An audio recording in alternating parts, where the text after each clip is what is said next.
Welcome to another episode of FineScale Modeler Weekly. This week we jump right in with a neat offering from HobbyBoss. A 1/72nd scale ShkH DANA, a Czechoslovakian self-propelled 152mm gun. If you can believe it, rather than being named for a person, Dana is actually an abbreviation for something in Czech that I won't embarrass myself trying to pronounce. It actually translates as gun on truck loaded automatically. Besides being used in the Czech Republic and Slovakia, where it was first produced, it's also fielded in Libya, Poland, Georgia, Azerbaijan, and the Ukraine. One of the things you notice when you open this box up is how well they use slide molding to produce a lot of the parts, like the cab and the engine section at the rear. This one's particularly impressive because you have open vents on the top and on this front section here.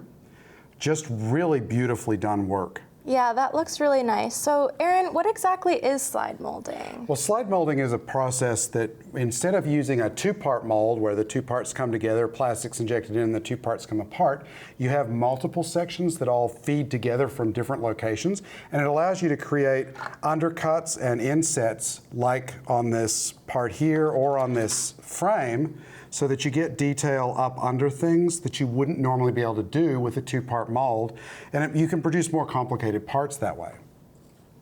And then this part I think is particularly impressive. This one I just really think is cool the way they did this. This is the chassis and drivetrain all molded as a single part, so you get the drive shaft tunnel, the axles front and rear for this eight-wheel drive vehicle, I should say, and even the springs are included. So you can see the leaf springs there. Just a really terrific piece, and because this is a single part, you shouldn't have any problem getting everything aligned so that the eight wheels sit flat on the ground on your display bench or your display base or whatever it is you're building. Yeah, there's a lot of really nice detail on this part too. Yep. There's a lot of nice detail all the way through this kit. It includes an engine. You get nicely detailed wheels, two-part wheels. The supports for the gun when it's in firing position, the crane for to load the rounds into the turret. Even the inside faces of the turret halves have nice detail molded on there. And then the gun, the 152mm gun, is a single part with a separate muzzle brake, this very distinctive flared muzzle brake that this vehicle has. But you can see a lot of the other detail on here that's really fine. I mean, look at these grab handles. These lifting hooks and things like that. These are super fine in 72nd scale and should look really good on the finished model. You know, we've looked at a lot of models lately with a lot of tires. And this is not an exception. No, there are 8 of them in this thing.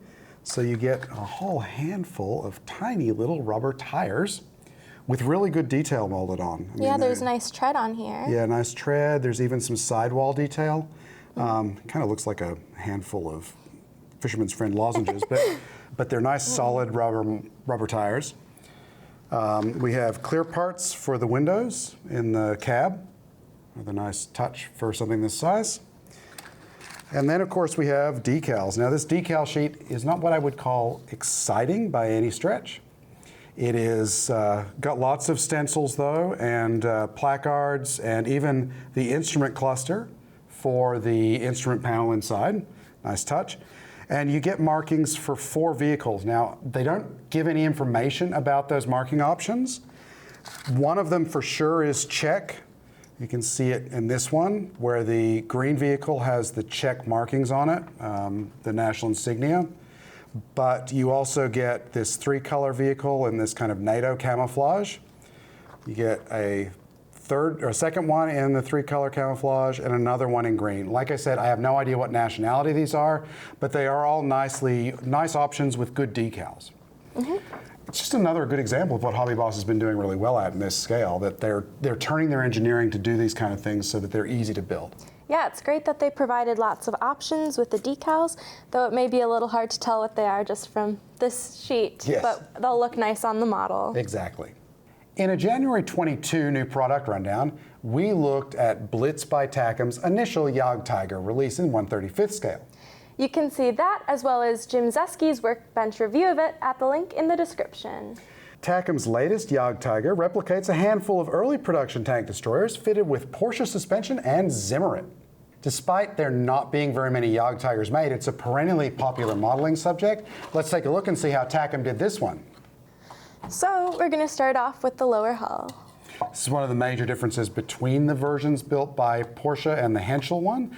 So this one has the mounts for Porsche's longitudinal torsion bar suspension, which I think we have some parts of. Yes, so you can see this has bogies for the 8 road wheels on each side. You also get well-molded drive sprockets and idlers. Just, again, the sort of detail and molding we've come to expect from Takom. Then there's the upper hull, which has this nice texture on it. The Zimmerit, yes. So Aaron, what is Zimmerit? Zimmerit was a ceramic paste applied and textured to the side of tanks, and it's anti-magnetic. The Russian soldiers had taken to using magnetic bombs that they would go up and attach to the side of the vehicles. This was designed to prevent them by making the areas that were accessible to them not attractive to magnetic materials. So this is really nicely molded. This is a really great texture for this. You can sort of feel me, or hear me as I run my finger over it. It's the right sort of depth to it without being too exaggerated, but it should take a wash really nicely. And we see more of that on these pieces right here. Yep, we have it on the fenders and on the rear hull. There's the rear fenders. They've done a good job of putting it on all of the parts that you would expect it to be on. Another nice touch here is these torch cuts. The way it was put together, it had almost like dovetail things in it, and they've done a nice job with the flame cuts around there. We also have individual link tracks, kind of like what we saw in the last episode, but a little bit different. Yeah, a different kind of track, but it looks like they have you sandwiching these linkages between these outside and inside parts. So in theory, the tracks should be workable.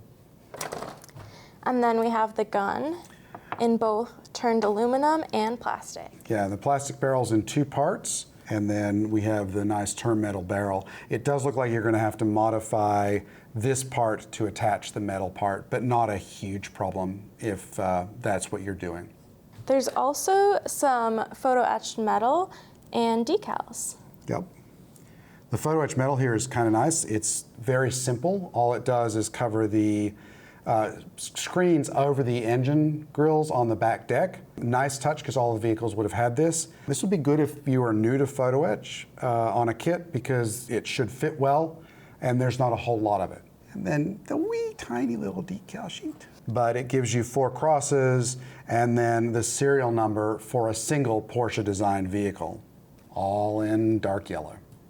So this is another good example of what Takom's been doing lately. They took a tooling they already had, added some new molding to it, a few new parts to do a version they hadn't done before. Yeah, once again, there's a lot of nice detail and some good texture on this one. Yep, nice Zimmerit.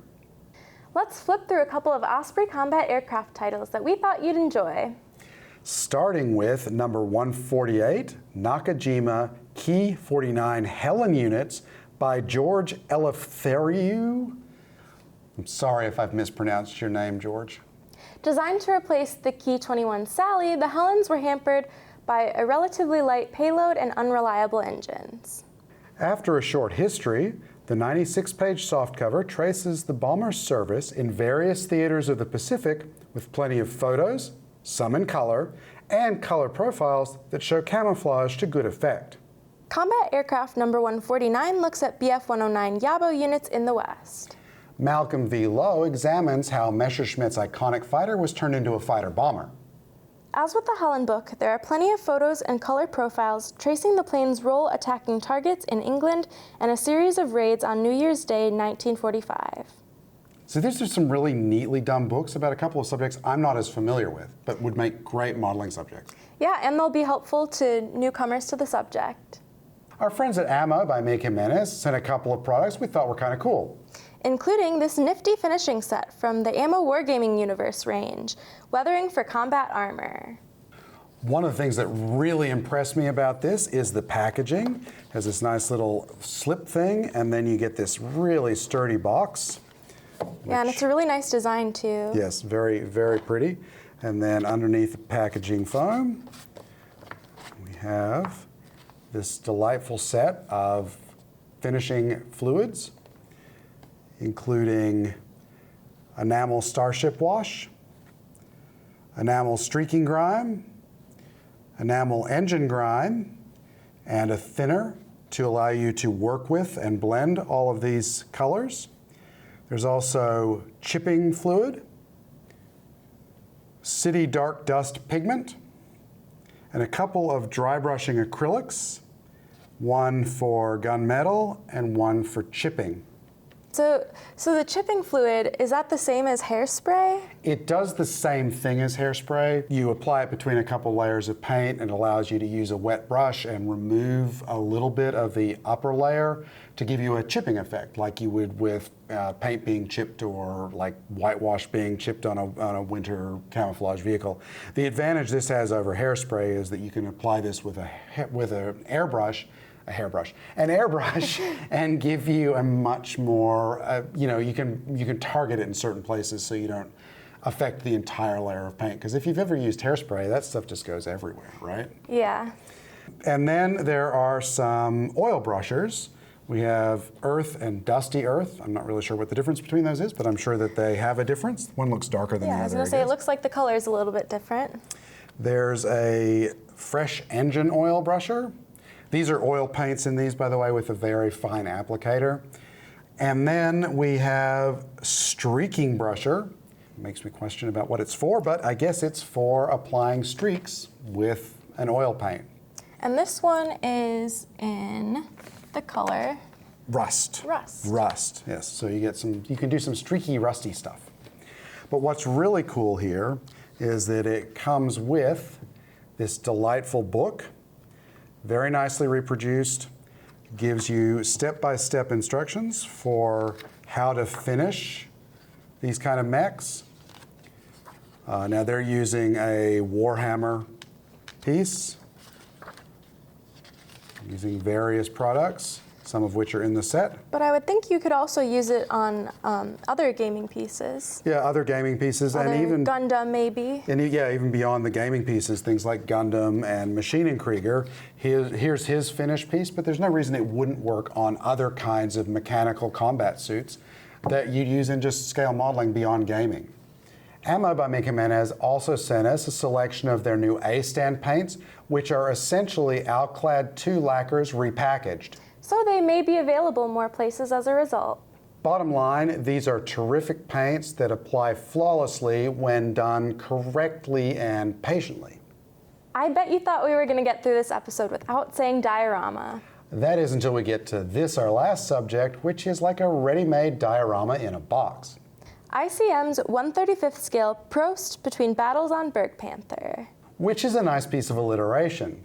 Now, the basic tooling for ICM's Panther and Bergpanther kits have been around since 2005, but they're still really nice with fine detail on the surfaces here. You can see the antenna mounts, fasteners around the engine deck. The fenders have some like reinforcing ridges.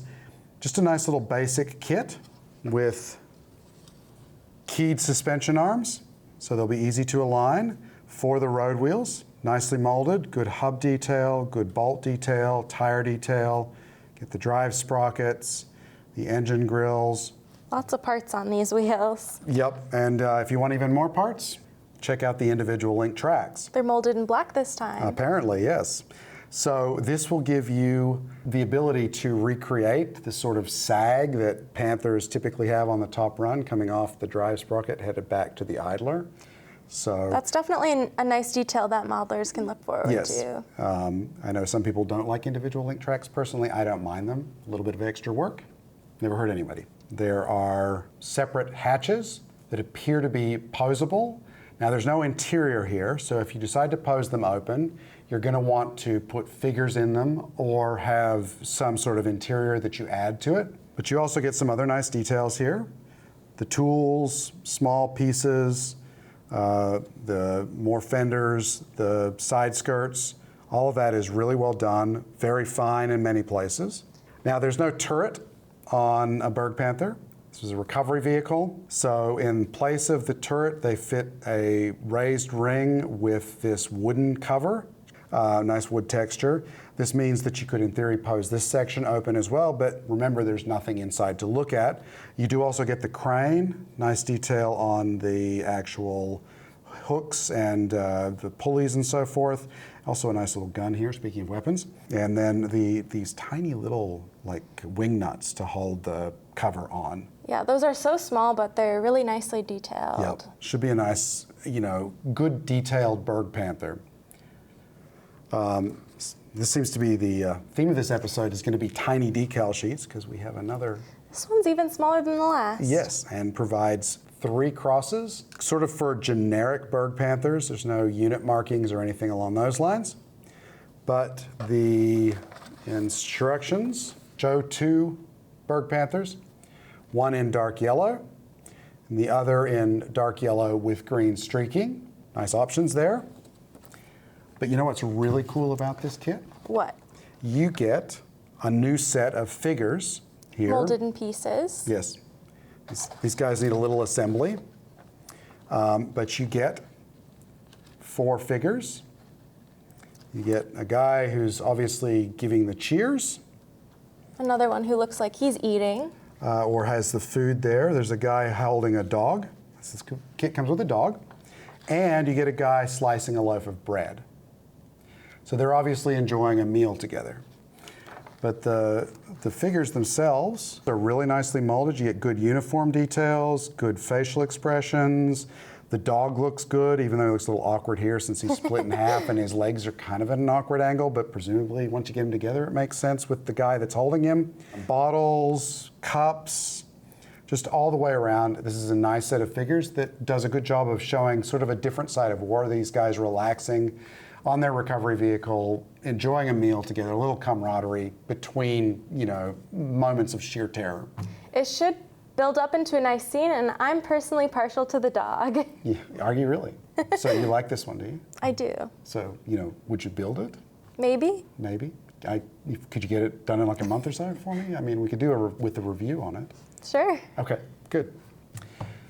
So what reviews actually do we have coming from this episode, Kendra? We have the review of the Dana going up on FineScale.com. Which is also a good place to find all kinds of how-to information.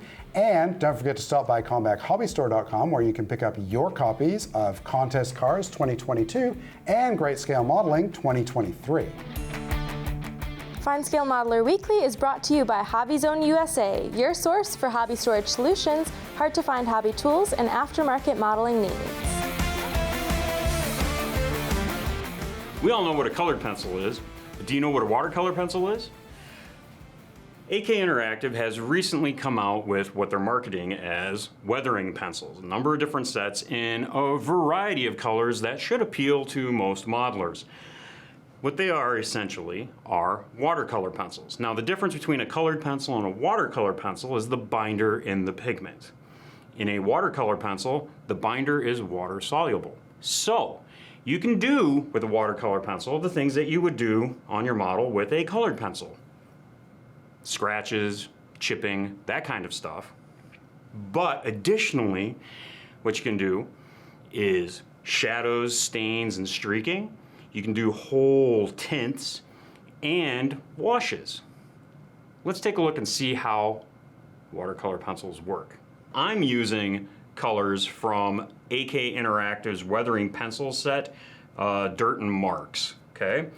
This color is buff, so you can, I'm just gonna use it on paper to give you guys an idea of what you can do, right? Now I'm laying it on pretty hard, just so that this shows up on camera. You can, do it lighter. Now I can see that, I'm not sure that you can necessarily, yeah, there it is, right? So you can, you could lay it on thick on one point and then transition to something a little bit lighter and then lay it on thick again. You can just put a dot if you want, or maybe a line. All right, whatever you need.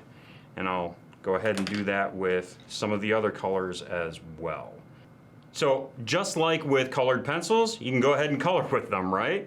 You can apply them to your model in whatever manner you need. Now, the interesting part about this is you can come in with some water and then you can blend this color. Or maybe you want to streak this a little bit, get some other kind of effect going on. And you can do that for each of these colors. And obviously, depending on how much water you use, you know, that's how workable that color is. And it remains workable, so you can continue to work it, you know, until it's very subtle. And obviously, if the effect is too subtle for you, you can always come back and put more on. So you can see just from that how you can go ahead and you can dilute the pigment and then get an effect that you would want on your model. Something cool also that you can do is, remember, they're pencils, right? So maybe you want to have a little bit of this color and it fades into this sort of gray. I'm just using the colors that are there right now, not that you would necessarily do this. And maybe it fades into this buff, right? You can put these colors down adjacent to each other, and then again, you can blend them together. Now obviously this is paper, so this isn't exactly how it's going to look on a model, but it at least gives you some sort of idea about the possibilities of what you can do with a watercolor pencil. Let's take a look at a couple of examples of where watercolor pencils have been used. Now, this right here is a lightning that Aaron recently finished for another video, which, you know, you're gonna be able to watch here pretty soon, but we're not ready to give you a link yet. In any case, you can see here where he's gone around these panels right there, wing panels. You can see that gray, that fading, that is done with watercolor pencils. This area here, where he's kind of dirtied it up, faded it for where the crew would be walking, that's watercolor pencil as well. And then right here even, where he's gone around these two hatches, those were done with watercolor pencils. On R5, this grime down here around the feet, under here, around the base of the fuselage, if you will, the base of this canister, and even up around these portions on these hatches and doors, that grime, that's all accomplished with watercolor pencils. Similarly, you can see on R2 as well. Watercolor pencils were used to do this grime down here around the canister. I mean, it's, you know, a similar look to what R5 is, but different. Use some different colors and a couple of different techniques on the streaking to get just a different look, but all with watercolor pencils. So as you can see, watercolor pencils can be a useful tool in your toolbox. But maybe you're unsure. You don't want to necessarily jump in with the AK Interactive weathering pencil sets. Maybe they're a little bit too expensive. You can alternatively go and get some artist watercolor pencils from, you know, a local craft store or online. Eberhard Faber. That's going to give you a nice small set, a variety of colors. Not that they're going to be, you know, those custom colors that AK is putting out that are going to be directed right to you, right? But you're going to get a black and a brown and a green and then a bunch of other colors, orange and, you know, red or whatever. But at least what it'll do is it'll give you a chance to use them and see if watercolor pencils are right for you and your style of modeling.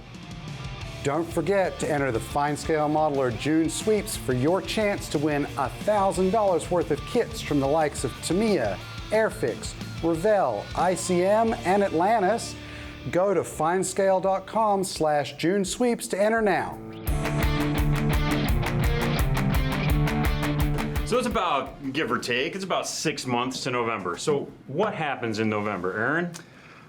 Well, I mean, there's a bunch of things, you know, but let's go with the big one, the elephant in the room, and that is BAMM 2. The second annual Build a Model Month, BAMM, what we call it with 2 M's, BAMM. It's coming up in November, and it'll be here before you know it. And I know that we're already planning some things, some shenanigans, right, for BAMM. But we wanted to make sure that it was on your mind too. So first of all, if you haven't heard of BAMM, Build a Model Month, it's in November, right? And it is a celebration of this hobby that we enjoy, scale modeling. Yes, it is a celebration of all the things that we love about it, and what we really, there are a number of things we do, but the main focus is introducing the hobby to people who haven't built before or are coming back into the hobby. Well, that's definitely a component, but I want to stop before we get there. Before we get there. Did I give something away? Something that so there are a couple of things that we do to celebrate during the month of November, and to celebrate BAMM, and that is we run an online contest, a model contest, and we run a sweepstakes in conjunction with that, with support from hobby manufacturers from around the world, really. So, but that runs during the entire month of November. Right. And then, then there's this whole other aspect where it isn't just about FSM and what it is that we're doing, although we want your participation, but we want you to celebrate BAMM independently. We want you to celebrate like you would Mother's Day or Father's Day or you know, whatever other... Talk like a pirate day. Sure, right. You know, go ahead and celebrate BAMM the entire month and get other people involved. That's right. Share the love you have for the hobby with somebody else. Show them why you spend so much time at your workbench building a model, why you're so proud when you're done with it. It's hard to express it without showing people that. So, well, I mean, the thing is this. At least from our perspective, model building doesn't necessarily have to be a solitary endeavor, right? I think a lot of us have gotten into that. Well, nope. I'm down here. I'm in my zone, and this is where I'm at. And a lot of people have now taken to going to their club meetings and building there, right? I know that at the local hobby store here, right, they actually, at the club meetings, they actually build. A lot of people are building together online. There are communities on Facebook and elsewhere where they're video chatting and they're building online. I know that I sit at the workbench and my daughter builds while I build. My son does the same thing. My cat sits with me. We can do that, right? And we can be intentional about doing that and spreading the love of the hobby, right, with other people. And it doesn't have to be someone young. It can be someone who's maybe coming back to the hobby, right, and get them more involved, right? It can be very much like playing board games around the table. Right. You just need some tools and some paint to get it done. Yeah, sometimes it's the encouragement to get to the bench and sit there and work on something and have that interaction with somebody else. It's just part of the fun. Right, and this comes, this goes directly to some of the things that we often hear where it's like, well, what about the hobby? Is the hobby shrinking? Is it doing this, doing that? It doesn't have to be, and it's not, but there's no reason why we can't celebrate it and help it grow, right? So, there's a lot going to be going on in November for BAMM. And we want to make sure that it is top of mind for you. So make sure that you're visiting FineScale.com because there will be some announcements on the website about BAMM. And then also sign up for our weekly newsletters, e-newsletters. You can do that at the link in the description. That'll give you lots of information about how to enter the contest, what the sweepstakes are. You'll read other stories about people participating in BAMM, what they're doing to celebrate. And that's a very good point. We definitely want to hear from you. not only during November, right, when we're celebrating this, but at any other time too. What are you doing to help spread the joy of scale modeling, the love of scale modeling? How are you doing that? What are you doing in your modeling life to help the hobby grow and endure? Yep. Yeah, we want to hear from you. So go ahead and you can leave comments below or send your stories and photos if you've got them to editor@FineScale.com. Until next week, We'll see you then. Happy modeling. happy modeling.